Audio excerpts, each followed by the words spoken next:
Hi, this is Magda from the Vnentra channel. In this video, I'll take you to an apartment in a block that has undergone a major renovation, completely changing the layout of the rooms. On 46 square meters, they managed to create a living room with a kitchen, 2 bedrooms, a bathroom, and an extra toilet. How is that possible? You'll see for yourselves in a moment.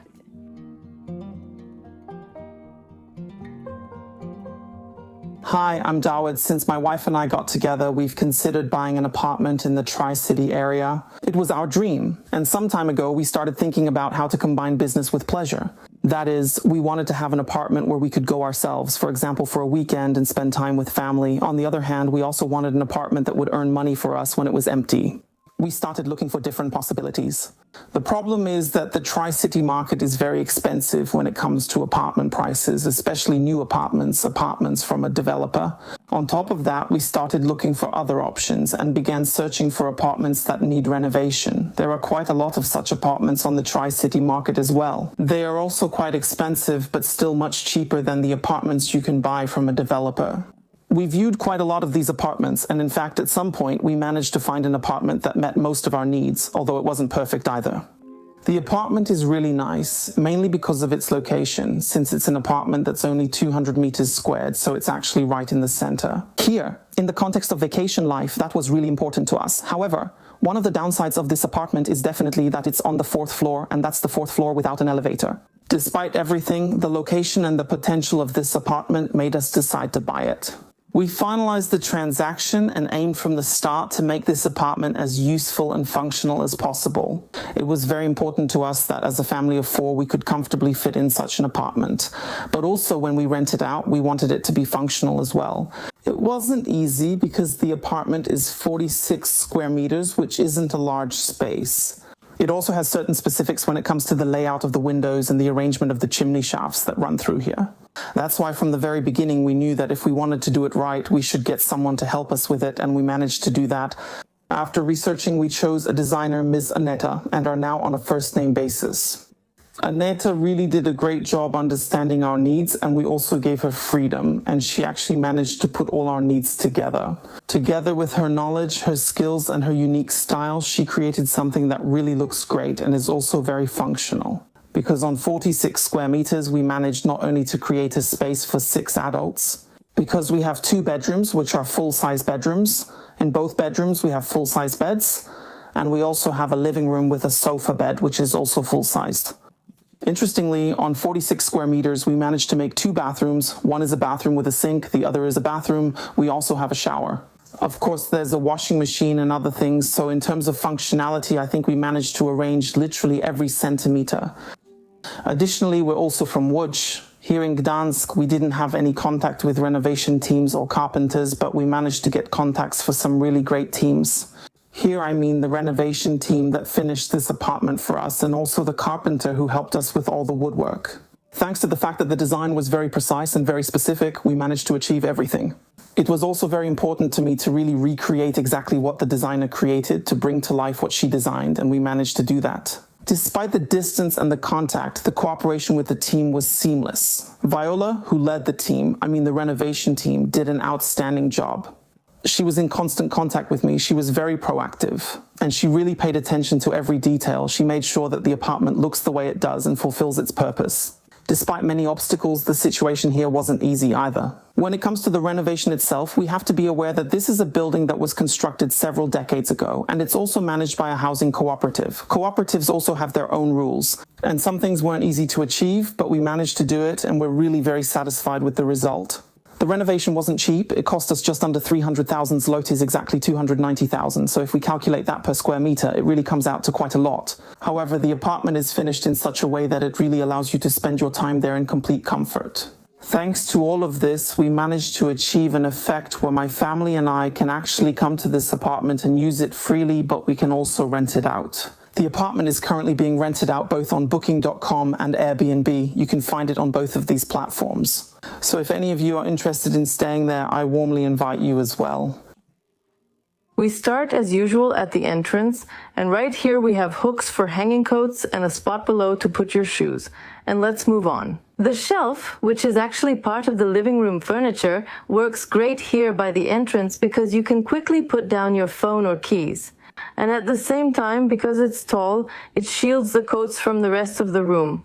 Before we move on, I'd like to draw your attention to the walls. Notice that there's nothing on them, no frames at all. The first ones only appear in the hallway that leads to the bedroom and bathrooms, but here there aren't any, and yet the walls are definitely not empty.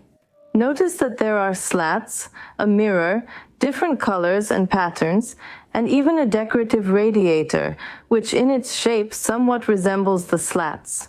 There are no frames, and yet there's a lot going on.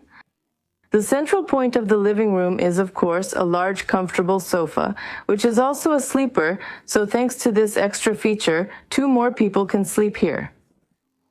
In front of the sofa, there are 2 lightweight tables that are easy to move, and this one is especially easy to move because it's on wheels. And I think this is a great solution for people who sleep on a sleeper sofa every day. Instead of moving a heavier piece of furniture or giving up on having a table in front of the sofa altogether, you can go for this option. The kitchen cabinetry doesn't start right away with the kitchen, but with a utility cabinet. Notice that the front is in 2 parts, but inside. We have a tall space for boards or cleaning brushes and additional shelves that you can use however you like. And only further on do we have the fridge. Here, notice that the handle is in the middle. It's very convenient, so it doesn't get in the way at all. However, if you want to go for a smaller knob, consider installing it closer to the edge, because the fridge simply has heavy doors. You need to use a bit of force to open it, and the farther from the edge, the more force you have to use. Sometimes those middle handles just don't work. Here it's actually fine. Then we have the oven and the cooktop, which has a control system that I really like. I've already shown you the bar before, and we can choose any value in the middle without having to click through all the levels. Here we have a corner cabinet, the kidney-shaped type for pots and pans, then the dishwasher under the sink, and a drawer for bins. And interestingly, all of them are labeled, not just distinguished by colors, so now no one has an excuse for not knowing where to throw something away. And at the end, there are drawers for cutlery and dishes. And now I'd like to show you something else interesting on the window. At first I didn't notice it, and it's no wonder because it really doesn't stand out. There's a mosquito net installed on this window. When we open it, maybe it will be easier to see. It's a fine mesh that allows us to air out the apartment without worrying about swarms of mosquitoes and flies that might want to join us against our will. Both bedrooms have been arranged in a similar way. There is a large double bed with a television in front, a desk, a workspace or dressing table, and a wardrobe. When trying to make the most of the space, it's easy to make small mistakes. Here, for example, this was well planned, because already at the design stage it was known that the windowsill had to be as small as possible so that the wardrobe could open properly.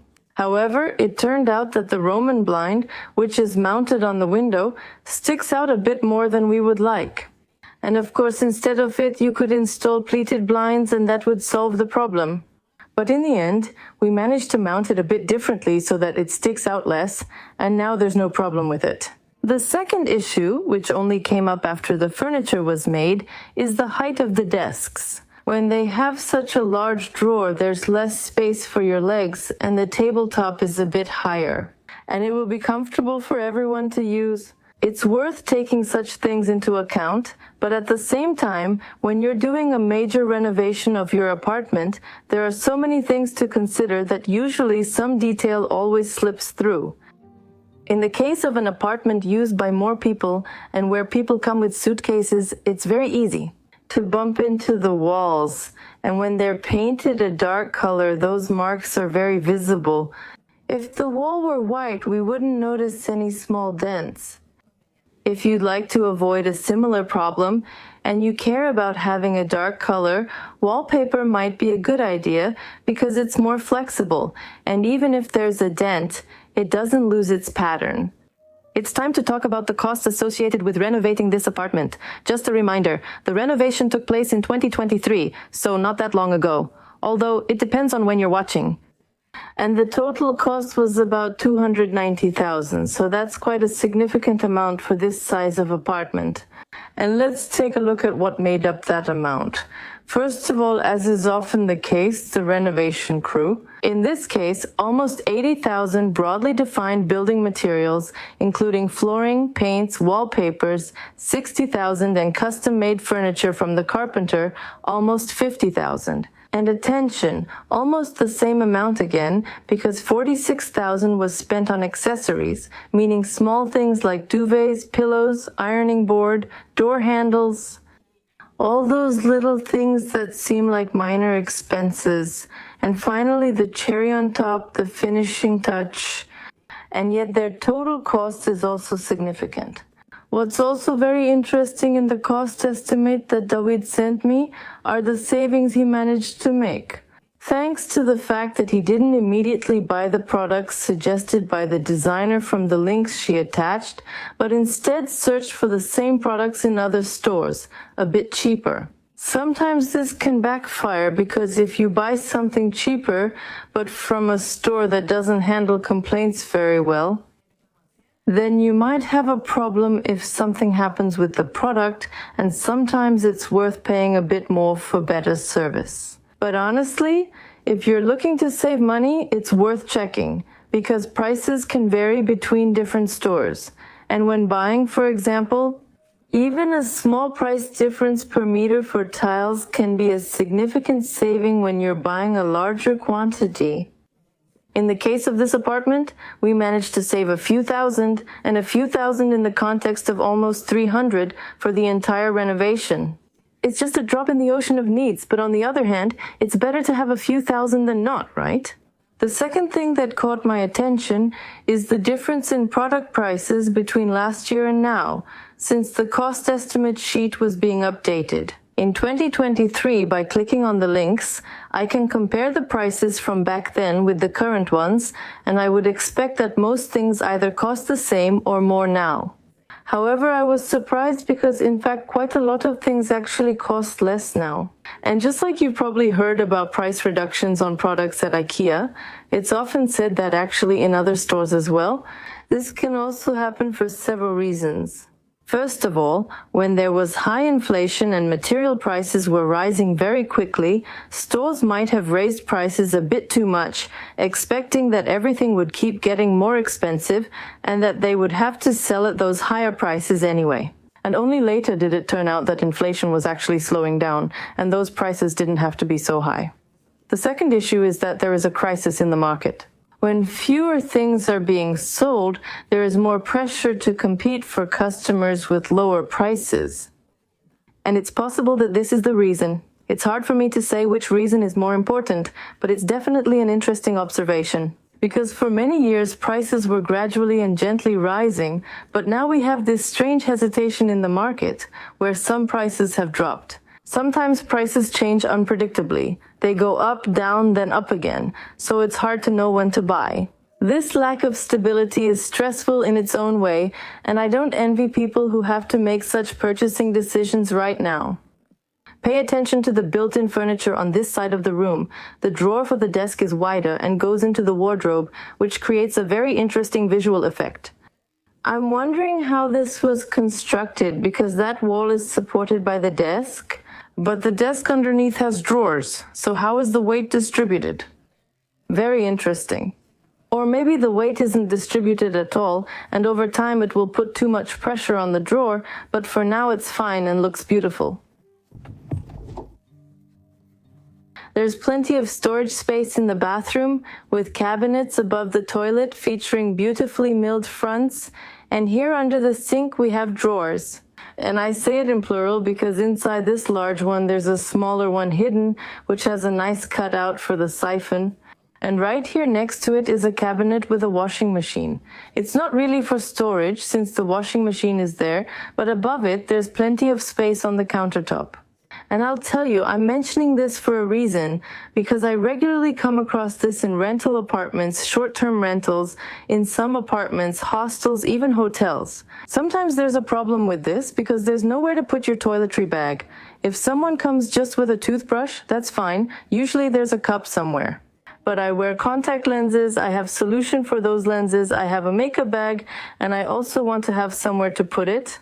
Then some of those shelves are so crooked that things fall into the sink. It's a disaster. A hairbrush. All of that takes up space. If someone prepares a bathroom for people with only a sink and just a little bit of space next to it, that's definitely not enough.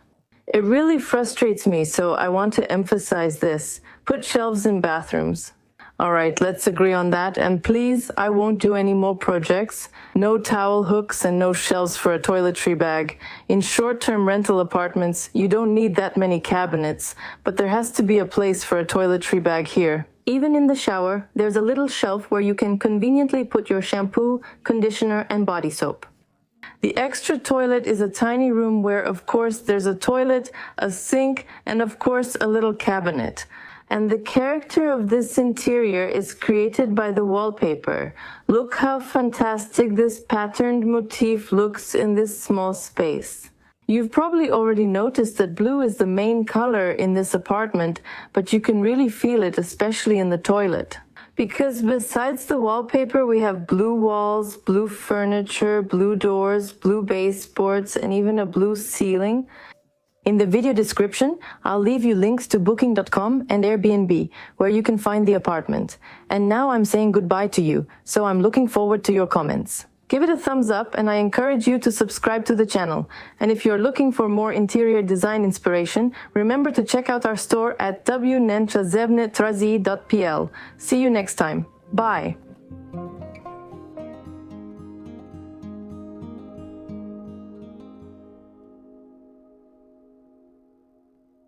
Girl, that's the bare minimum. I got really upset because this time too, there was nothing there where I stayed last time. Seriously, not even a hook for a towel, people, come on.